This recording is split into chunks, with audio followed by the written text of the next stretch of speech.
Hello, everyone. Oh, my. Are we on? We are. Wow. We're on. Okay. And you're like shining like the Shekinah glory over there. I know. It's something with my hairstyle. What can I say? No, I mean, not that. I mean, why is your shirt so much brighter than mine? I want to be all bright and cool. Like, you look like an angel, and I look like sort of an angel of death or something. I don't know. It's probably the white hair around the face. I think that's what adds the light. Because our shirt colors are similar. We do kind of match. We kind of coordinated. We kind of match. This is only for you who watch on YouTube. My socks match. Wow. Mine don't, but yeah, you can kind of see. Well, sorry. For those of you who are listening, Dan Elliott's with me. I'm not Alex, if you could tell with the hairstyle. Yeah, that's the first hint right there. Alex always picks on me because I play preferential treatment for those who watch the show. Oh, okay. And he plays preferential treatment for those who listen to the show. Like, he communicates for the listeners. Okay. And he's probably right, because we have more listeners than we have watchers. Well, I have to admit, since this is one of my first, it's not my first time, but it's not, yeah. No, I've been here before, but it's probably feels like a first time getting used to it. So whether I'm talking to listeners or watchers. Well, there is some bonus features in the video form, because you get to look at our outfits coordinating. You got to see my matching socks. It's almost like we had a dress code for this show, and sometimes you get to see like the passages or the Greek word that we're talking about or whatever. And so I expect lots of Greek words from you today. Heavenly days. No, I'm just joking. Not many. I'm just joking. So Dan brought the message this last Sunday, and that's why he's on the show today. Alex is frolicking in his homeland this week. And now, when did he did the wedding, didn't he? His sister's wedding? I think he did the hardest part of it. When I say that, I mean officiate. But okay. No, I don't think he actually did the official officiating. Oh, wow. He just gave the message portion. Okay. Well, Alex, go for it. Keep going for it. Yeah. And so when I talked to him very briefly this week, and he was I'm getting a phone call. All right. He was hanging out with his family at a theme park or something like that. So he's having a grand old time. Good. Well, Alex, if you're hearing this, you keep having a grand old time. Yeah. That's terrific. So, but we are continuing in our series through the book of Revelation, because we're crazy. Yes. And I think a couple of weeks ago, the title of our podcast episode was, "Why is Revelation so weird?" And we had someone comment, "It's not weird, it's beautiful." And I was like, "Have you ever read the Wow. My thought was, yes, but also, have you ever read Revelation? Because it might be beautiful, but it is. It's got its weirdnesses. It's weird, yeah. So Carrie, my wife, is in a Bible study, and they're studying Revelation. Yeah. Now, I'm looking at what I worked on with this Church of Smyrna letter and everything, and actually it was fun. And this morning, Carrie and I are sitting outside, and she's going through this lesson. I'm saying, "Oh my goodness," because it's getting into the seals and the bowls and everything else. And she said, Dan, what do you think the 24 elders stand for? And I'm going, well, I gave some off the cuff answer, which is probably not at all close. But, there's so many symbols, so many numbers, so many. Yes, on and on and on and on. Yeah. So I'm preparing to preach this coming Sunday. Yes. And I thought about, I've already cut it from the message. So you guys get a preamble of it, but I was talking about, the nature of apocalyptic literature and all this stuff. And I decided I'm not going to get into that during the message itself, because Alex already covered some of that. So it already on the chopping block. But the illustration I thought of when I was thinking about apocalyptic literature in the book of Revelation is, did you ever play the game Red Rover? Yeah. Oh, yeah. Yeah, it might be send Johnny on over. And so you'd have the two teams. Hopefully I'm not, if we have any younger listeners, this is not a game that most people play anymore. It's too violent. It was fun, though. It's so fun. Good, yeah. It's very violent. You'd be hanging on so that person couldn't break through. Yeah, so two teams, great. And your hands are clung together, and you'd send someone over, and they would try and break the chain of humanity. And so it was like tackle football, but for youth groups. Yeah. So, but it's not. So the illustration I thought of was the images in Revelation are like Red Rover, send this idea from the Old Testament on over. It's like this, it's calling back to so much in the Old Testament. It's at every turn, there's some idea or anchor idea that it's referencing, that if you're not just completely saturated in the text, especially the Old Testament, especially the Torah, then it's super hard to understand what's going on. Well, when you think, these people that are receiving this letter, or I shouldn't say letter, the book that has letters in it, and then all the imagery that's there. I mean, their scripture was the Old Testament. Yeah. A lot of, the New Testament canon really hadn't been put together. The letters were traveling around, but they hadn't been said, this is what our New Testament is. Yeah. And here you have John, who's receiving this. It's just, Carrie and I were talking, what must that have been like? Here he is on this island, exiled. And I've oftentimes wondered, a lot of times in the prisons, in the Roman system, the families had to provide food and everything else. Who did this when they're out there on an island? Yeah. And there's no way they can get back to land. I don't know if they had guards and stuff out there, or if they just would drop them off and then say, okay, fend for yourself. I'm sure it wasn't that. But here he is out on this island. He gets this image, this vision, this amazing. I'd be scared to death if I got something like that. Yeah, seriously. I mean, I guess in fairness, like John had already experienced some pretty miraculous thing. He was there when the transfiguration happened. Yeah.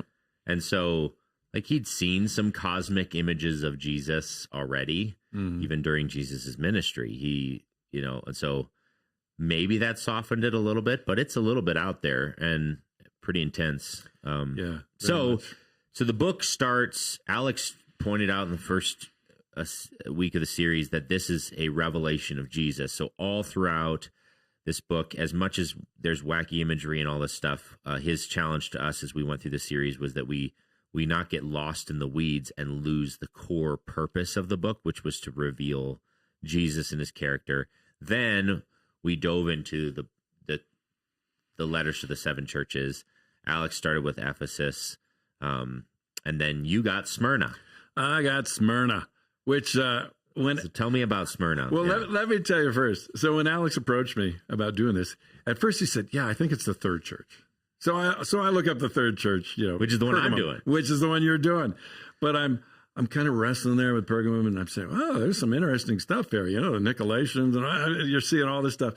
And then the next day, Alex came and said, oh, wait, I was wrong. It's the 2nd one. And I said, oh, Smyrna. Okay.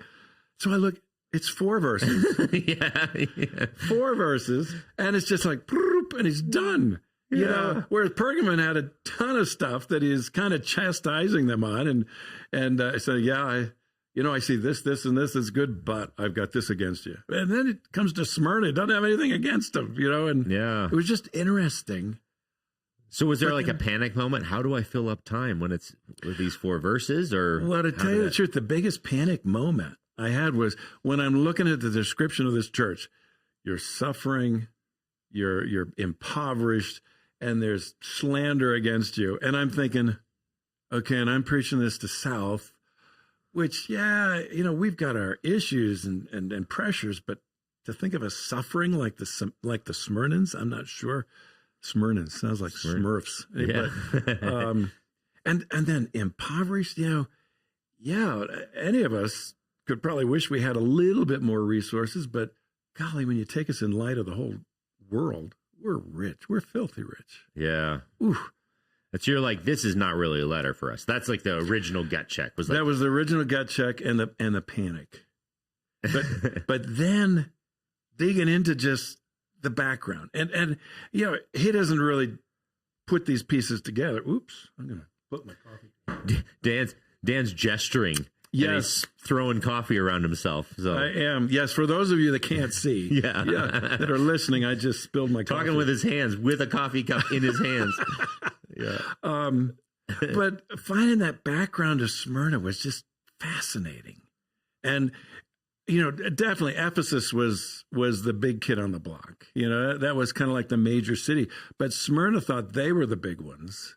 And they've actually found. Now I'm getting a phone call. They actually found coins that were minted there in Smyrna that said Smyrna, the glory of Asia, and then you flip it over, first in size and beauty. Isn't that wild? And here it's 40 miles from Ephesus, which Ephesus said, no, we're the biggest ones. Is this like the capital city of Illinois? I don't Everyone's like, Chicago, right?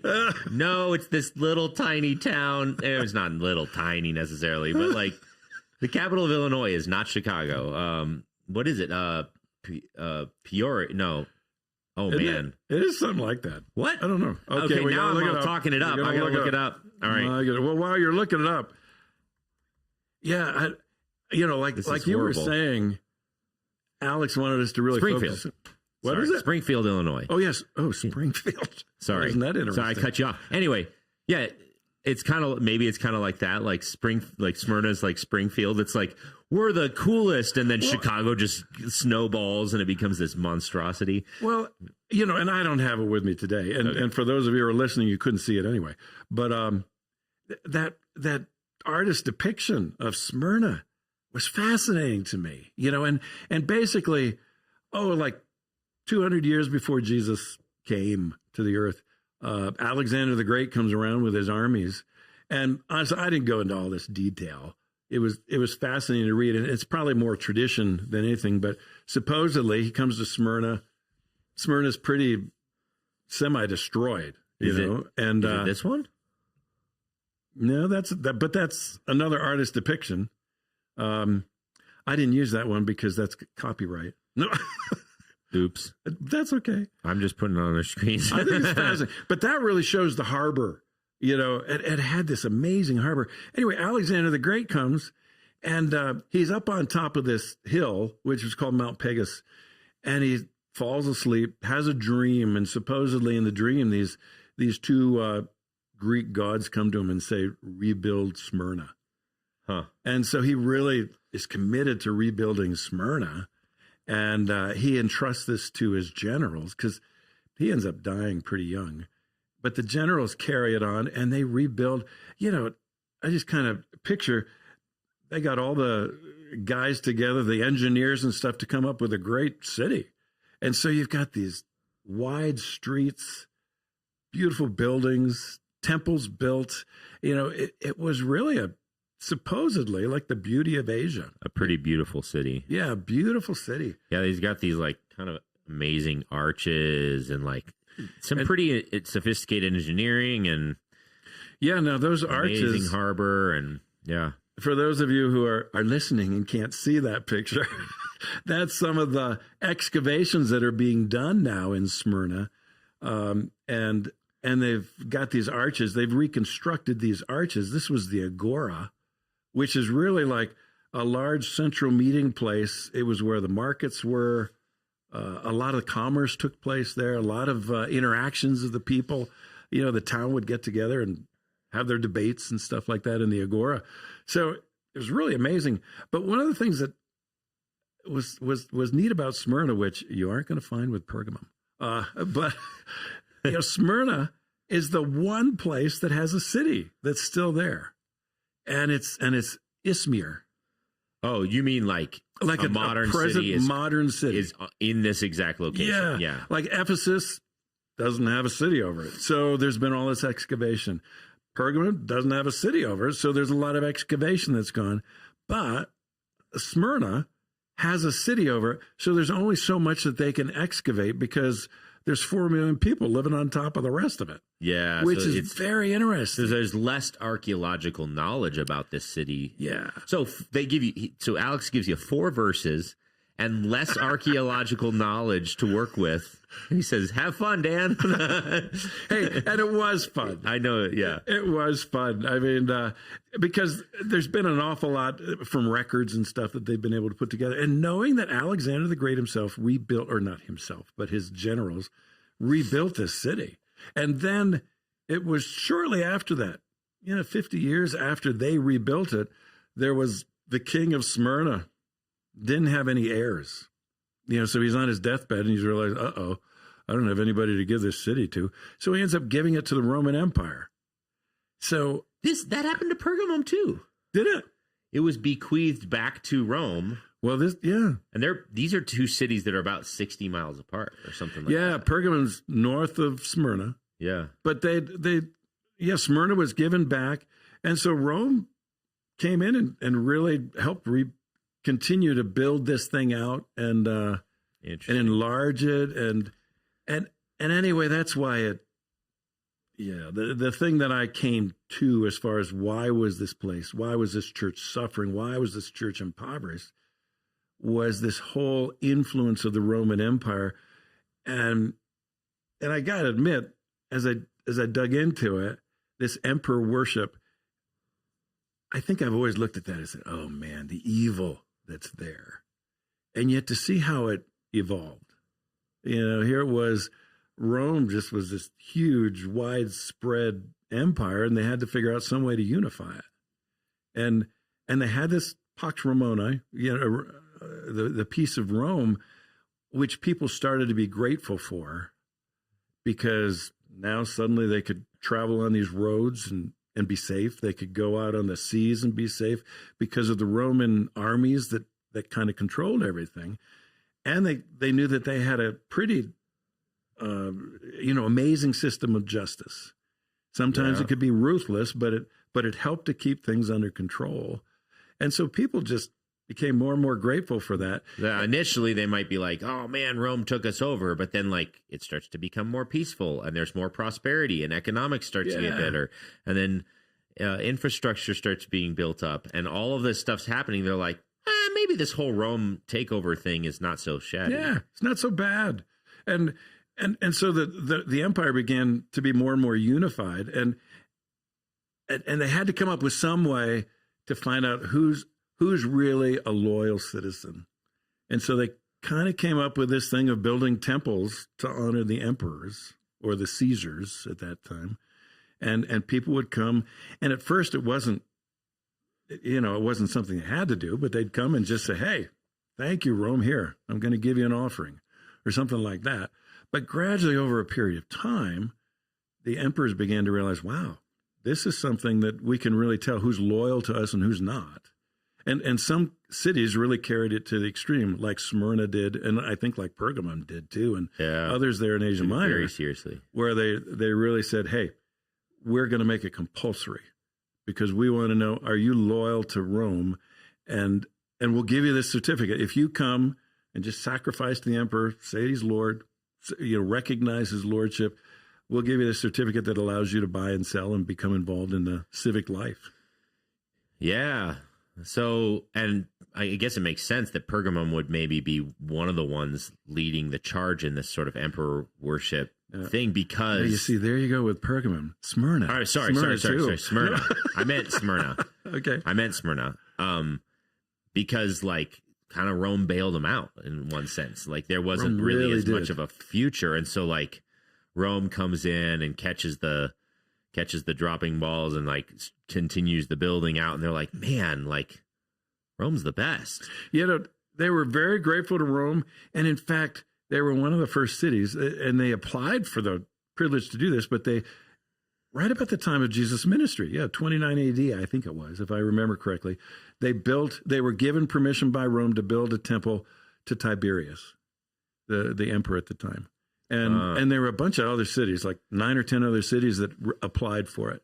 And Rome recognized Smyrna and gave them the privilege to do it. So they built this temple to Tiberius. Wow. And then eventually, wasn't in the beginning, but gradually over a period of years, they started saying to their citizens, hey, if you're really going to be part of us, this is how you do it.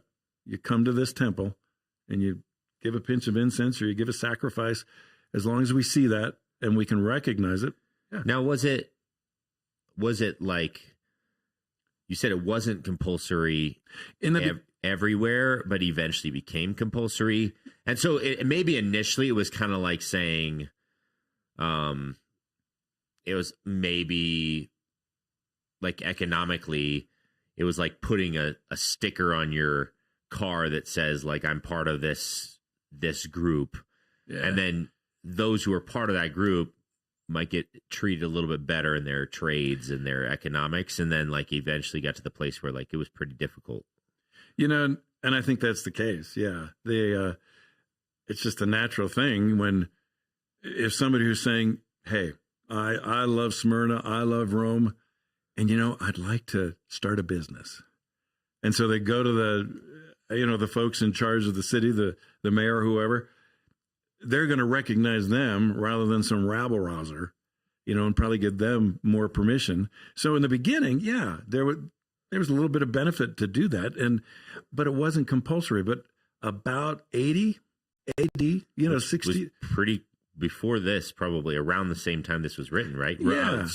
I'm talking about this letter. Revelation. Yeah. About this time, we believe Revelation was written about 94. Yeah. John would have been exiled to Patmos, and while he's there in Patmos, he writes this letter, and we believe it was 94. The emperor was Domitian.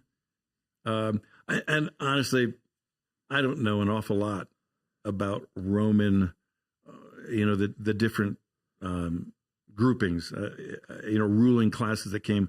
But Domitian was the last Flavian emperor in that Flavian group, and he was eventually assassinated. Everything I can read about him, started off pretty good and ended up kind of paranoid. And, he's one that really pushed that. Maybe rightfully so, since he got assassinated. Yeah. But he was one that pushed that he was a god. He was one that pushed this was compulsory now.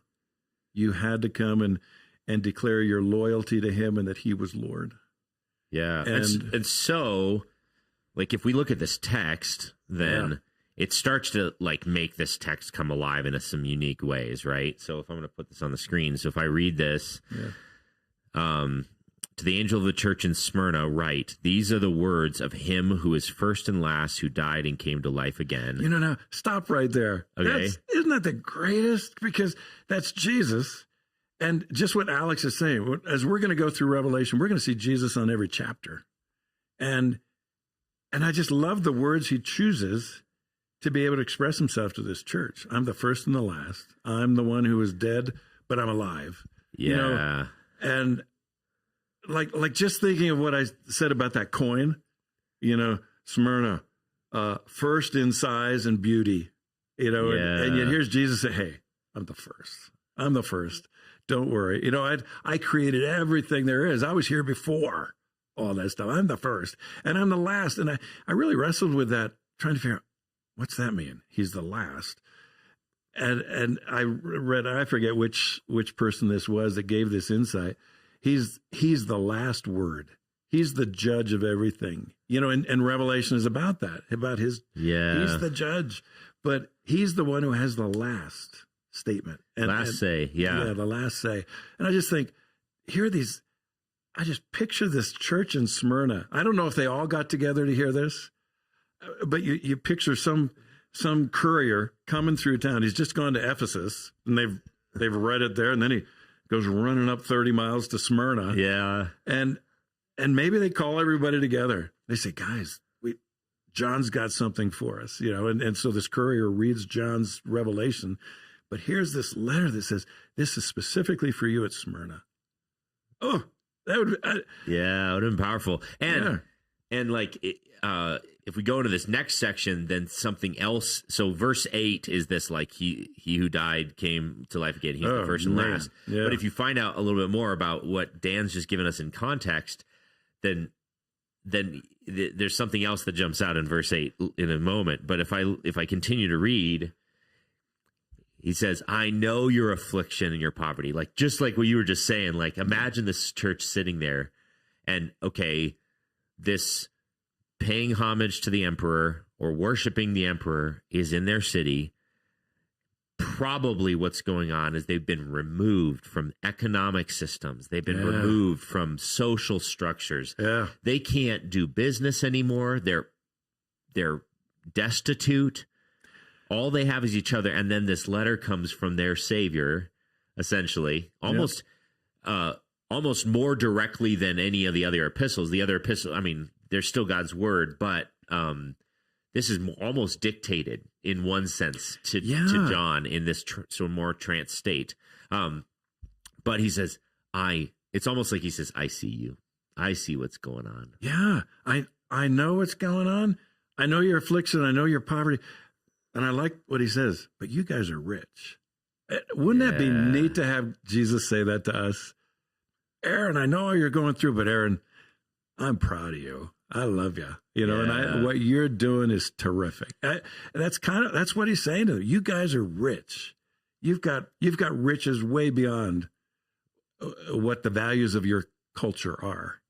And they're the things that are valuable to me. But I also love, like, in each of these letters, the way he opens the letter to the church gives them some, like, little nuggets of, like, of empathy, of, like, identity, and if you've ever had that feeling, like, I just wish that someone really saw me. Yeah. That's what he does in this opening. So, like, what Dan was just saying, like, these are the words of him who's first and last. Like, okay, this is the city who claims to be first, right? And he's like, I know your city. Or like a comedian. A lot of times comedians will adjust their opening section to, like, address the city. Yeah. Some quirks about the city. He kind of does that, right? Some quirks about the city. And then he says, who died, like, and it calls back the sufferings of Jesus, the slander that Jesus felt and experienced, and came alive again. And then, well, just the thing, I came to life. Hey, I've got victory over this. I know you guys, and I should just tell you about that word afflictions. I know your afflictions. I know your tribulations. I know it's really a Greek word that means pressure. I know the intense pressure under. It's a picture. It's kind of a gross picture. It's really a picture of a rock being put on top of an individual that they're torturing and trying to get information out of. They just stick this heavy rock and it just crushes that victim. Yeah. And let's hope they can get the rock off if the guy tells them. But anyway, it's that picture, that pressure that's just so intense, it just crushes. And that's what the picture these people are under. They're under such pressure, it's just crushing them down. And Jesus says, I know what you're going through. Yeah, and even his call back to the cross and his death is like, out of anyone I know, I was crushed. I was bruised and crushed for your iniquities and all of these sorts of things. So, like, he leaves these little seeds, like, right off the bat. Like, it's such a beautiful word to this church. So cool. How do we, us today, I believe that here I'm talking with my hands. I believe that this fine. This letter to Smyrna is a letter to us too. Later on it says, and he says this in every letter, every one of these 7. He who has ears to hear, let him hear. And I think that's us. Are we listening? So then let's sharpen our hearing and let's listen to this. What he's saying here is he knows what we're going through. Every one of us, he knows what we're going through.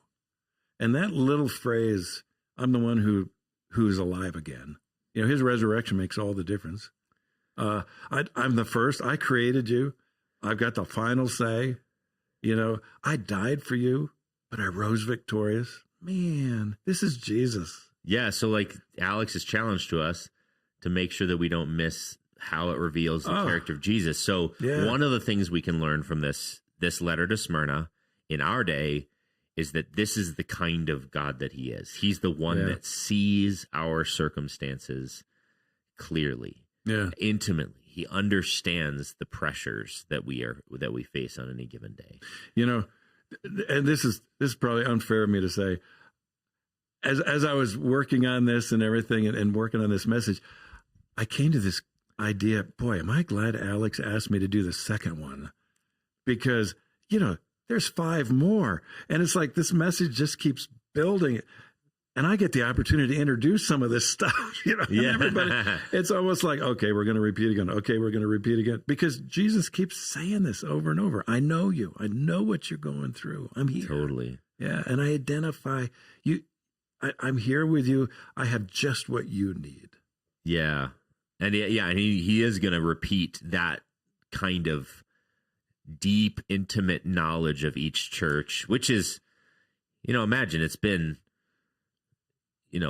quite a while since Jesus has ascended into heaven. Yeah. The pressure's turning up. Oof. There might be this feeling of like, what in the world is going on? Like, we are faithful to the Lord, and now it's getting worse and worse and worse. Like, where are you, God? And then this word comes in and says, I see you. I see it. Let's set that setting. I mean, this is really like 60 years after Jesus ascended. Yep. All the other disciples are gone. John's the only one. I can't imagine what that would be like. Yep. Everybody else is gone. And many of these, I'm going to probably say most of these, in fact, I'd probably say all of these people in this church were probably not there when Jesus was there. Yeah. And isn't that amazing? Their faith is in this person that they've heard about, and they've had this personal experience spiritually with. They've sat under John's teaching as he shared his own personal reflections about him. But boy, they're staking a lot on Jesus. Yeah, they are. Wow. And so, he goes on. I know your affliction and your poverty. Oh man, just beautiful. And you are rich. I know about the slander of those who say that they are Jews and are not, but are a synagogue of Satan. All right, so so some of it was like you brought out in the message that there was this extra tension for the Christians in this season because the Jewish faith was sort of like this almost grandfathered in. Mm-hmm. It was grandfathered into the imperial cult where you can worship your own gods as long as you're sort of like not you as long as you pay your taxes, you're not throwing a bunch of fits and making Rome worse, and as long as you sort of like acknowledge the rule of Rome, Jews are allowed. They're a sanctioned religious group. Now, you got to remind yourself, it was just 20 years before this that Jerusalem got destroyed. Yeah. That Titus went with the armies, and Titus was, as I could understand, Domitian's brother. Isn't that interesting? Now, I may be a little bit off on that, but I'll have to go back and check that. Don't quote me. But, Titus goes in, destroys Jerusalem. The Jews had a pretty bad reputation. But here they are around the Roman Empire and other places. They really helped made the economy go. And Rome recognized that. And they recognized it and gave them permission to worship in their synagogues with Judaism as long as they were loyal to Rome. Yeah. And so then there's the subsect of Judaism called Christianity, or people who said they followed the way or the way of Jesus. And they're not obeying Rome. They're standing up for their faith and saying, I only worship Jesus. And Rome's like, oh no, those Jews are starting to raise a ruckus. And the Jews are like, no, they're not part of us. Like that whole idea of like, I don't know him. Like, I don't know that guy. Like he is definitely not part of us, or whatever. And so then some of what's probably going on here is I know about the slander of those who say they are Jews. And there might have been something going on where the Jews are like, to protect their own reputation in the city, they're pointing the light and shining the light at the Christians. Yeah, kind of almost saying, hey, we'll turn these people in. Yeah. We'll turn these people in just to show our loyalty. And I don't know for sure if that's the case, but, look back to Jesus' time. I think the chief priests and the high priests and stuff, they were kind of in a tough spot, because here you've got what's going on there in Jerusalem, and now here comes Jesus, who's all these people are starting to follow him, and all of a sudden they can't control that. Yeah. And here's Rome looking and saying, keep these people under control. And I think that's what led them to, certainly Satan was behind it, but that's what led them to crucify Jesus. They thought, okay, get rid of him. Just like Gamaliel said, get rid of one, have one die rather than all of us. Yeah. Because if we don't take care of this now, Rome's going to come against us and destroy us. Yeah, so fascinating. So, what's up with the synagogue of Satan? Well, I don't know. Again, yeah. For those of you who looked at the Devo today by Carrie, I think or was it Jeannie? Jeannie, yeah, Jeannie by Jeannie. That Devo. She said she had done some looking into how Domitian had kind of said, hey, if you give a certain amount of money, then we'll give you the freedoms and stuff like that. I didn't find that, but I'm sure that's there. That's one idea. To me, probably I was kind of simplistic, I guess, because I'm looking, hey, if you're not for Jesus, look out. Satan's the one who's in control then. And I don't know that we can compromise that. It's either Jesus. It's not that Jesus and Satan are on the same level. No way. Jesus is God. Satan is this fallen enemy who's trying to distort everything. Yeah. And he'll use even the people of God, the Jews, to try and achieve his ends. Yeah. And we know that because he uses people who even claim the name of Jesus now. Yes. Like, you're a parent who goes to church every single week and then beats their kids, or a pastor who abuses their power and abuses someone, or whatever. Like, if they're not worshiping Jesus and living in the way of Jesus, then they are advancing the agendas of Satan. Yeah. No, that's very true. And we can't sidestep that. Jesus calls us to the same standard that God has always had for his people. Follow my commands. You love me by following my commands. But I think what's so wonderful about this letter, Jesus shows, hey, I know what you're going through. I'm there with you. I've done all these things. I love you guys. Wouldn't it be great if we could respond to others out of the love that God has for us? What a difference that would. If we could truly love the world around us as God loves us, well, that's that whole thing where, a new commandment I give you, that you love one another. Yeah. By this shall all men know that you're my disciples, if you have love one for another. And that love springs from the love of God.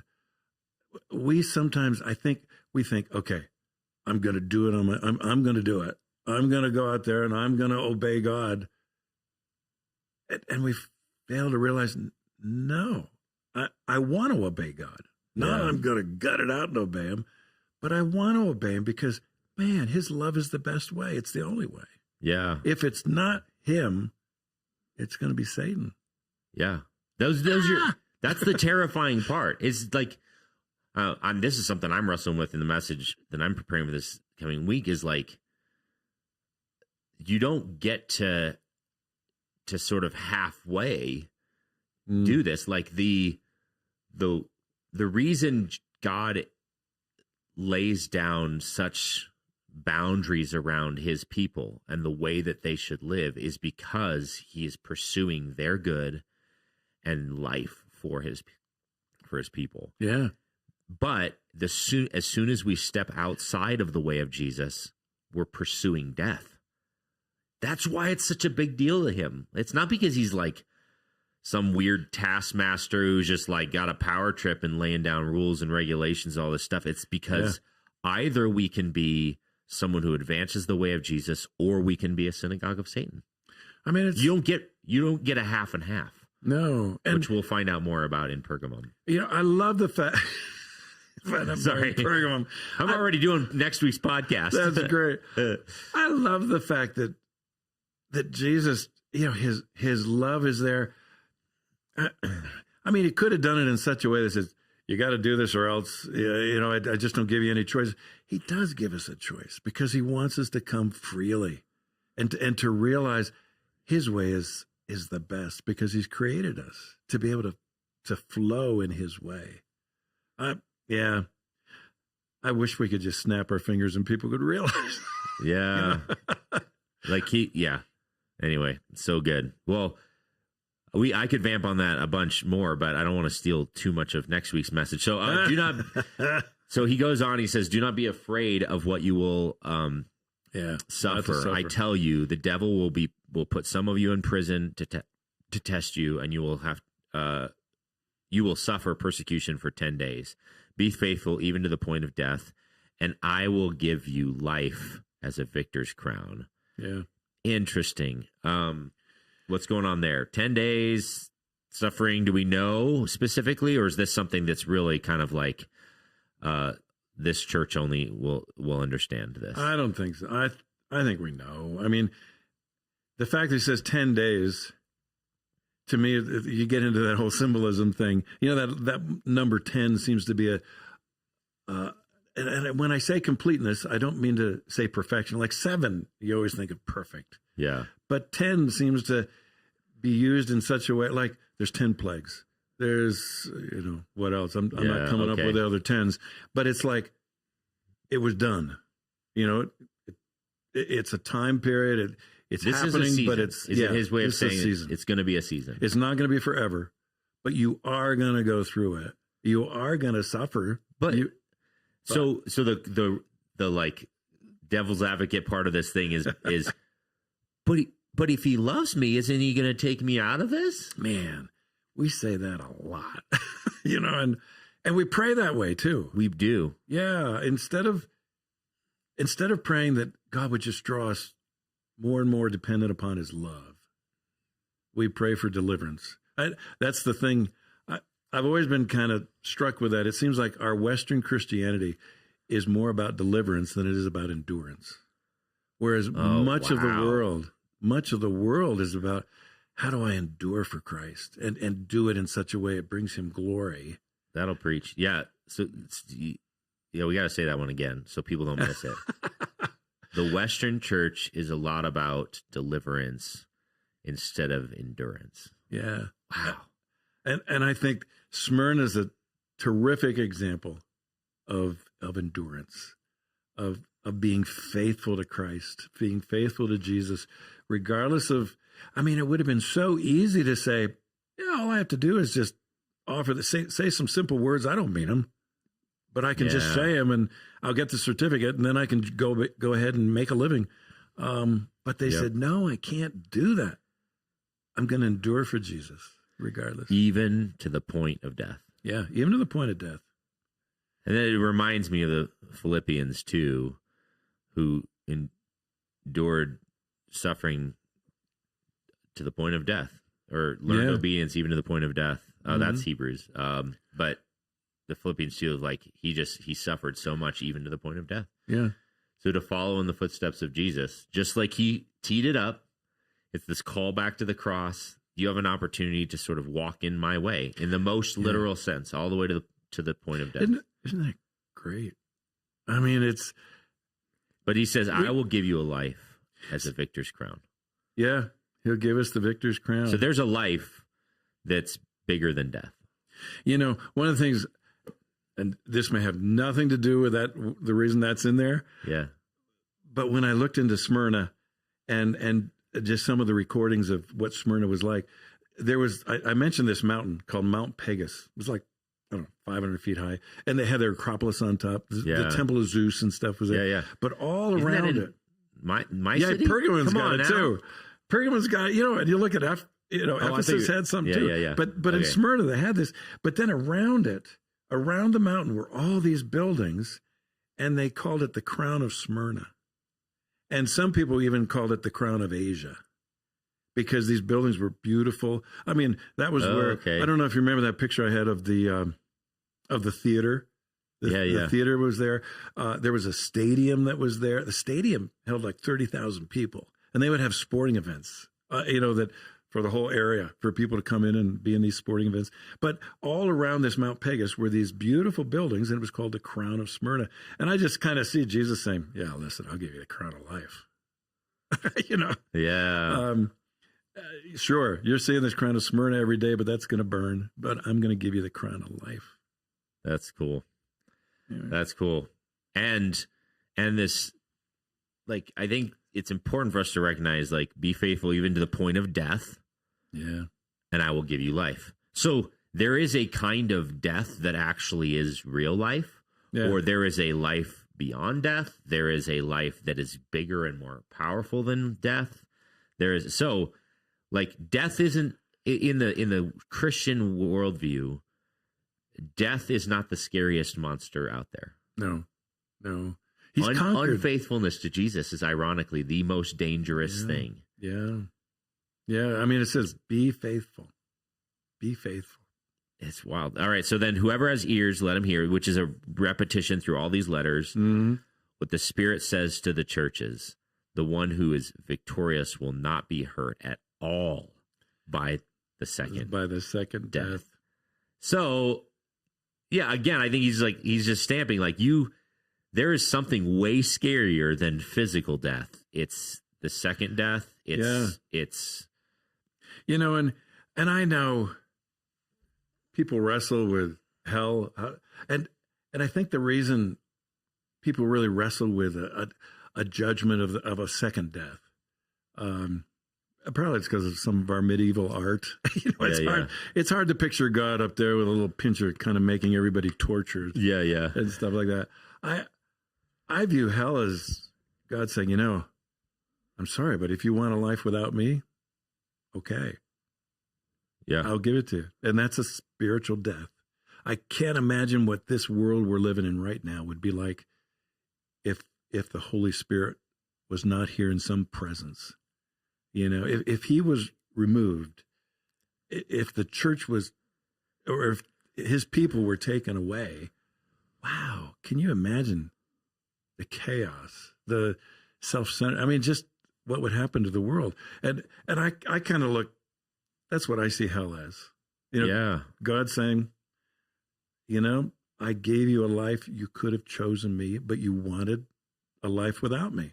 So I'll give you that for eternity. I wouldn't want that. Yeah, I mean, if you think like the maybe shouting across the entire scriptures is that God is the God of life. Yeah. He is a good God who is the God of life.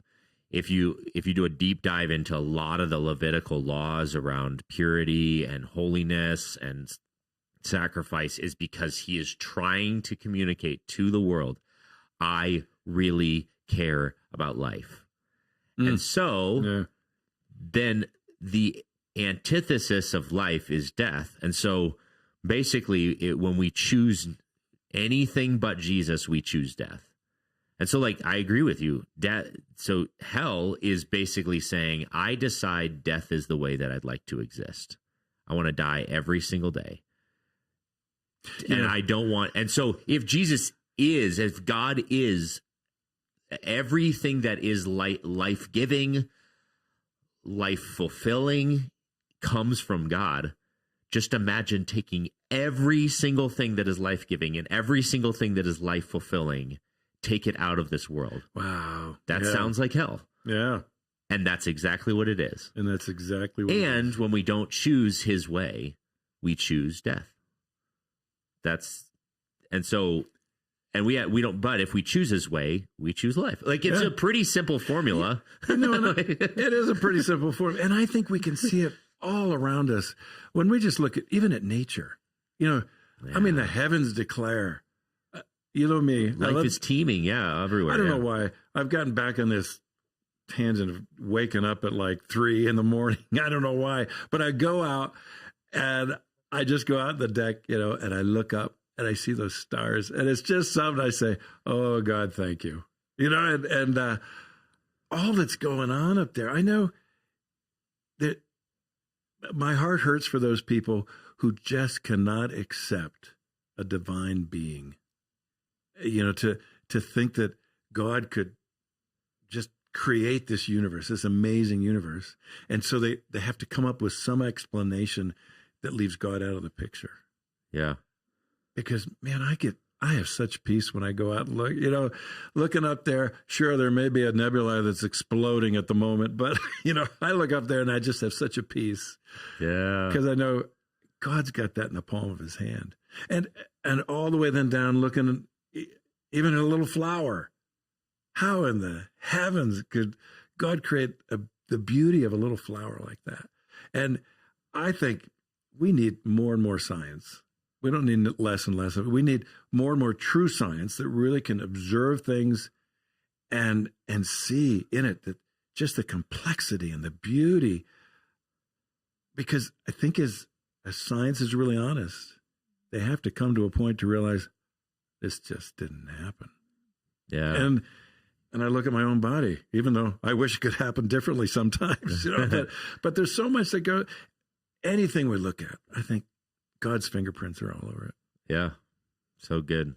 That kind of goes away from Smyrna. No, it doesn't. Smyrna, I think one of the things that would be so encouraging to them as they're going through their suffering is just realizing, wow, all around us we see God's handprint.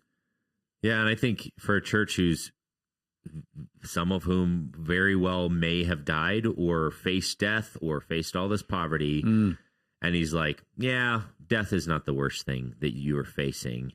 I've got life abundant for you. Oh, I see you in your pain. I'm with you. I experience the pain with you. All of those different things. It must have just, they must have left the room where they heard this read to them and said, I'm ready to take on the world.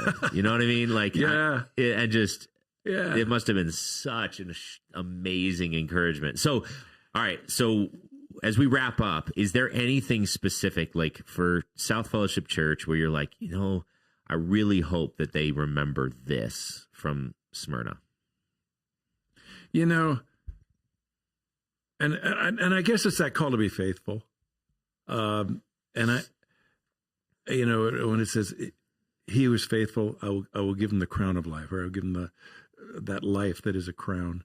But that thing about a call to be faithful and always asking just that little thing, is there some place where I'm willing to compromise that?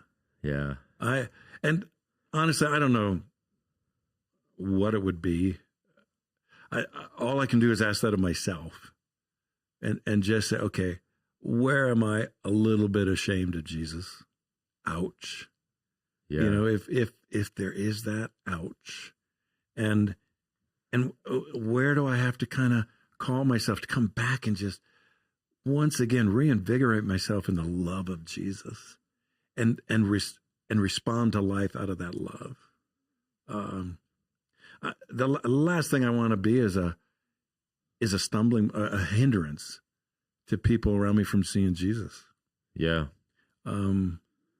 So I guess if there's anything from Smyrna, when I see their faithfulness and the fact that for them, they couldn't even say that Caesar was Lord, and say, I know that's not the truth, but I'll say it with my fingers crossed behind my back. Yeah. But they were faithful to Jesus. And I would hope that each and every one of us could be faithful to him in that very same way. Yeah.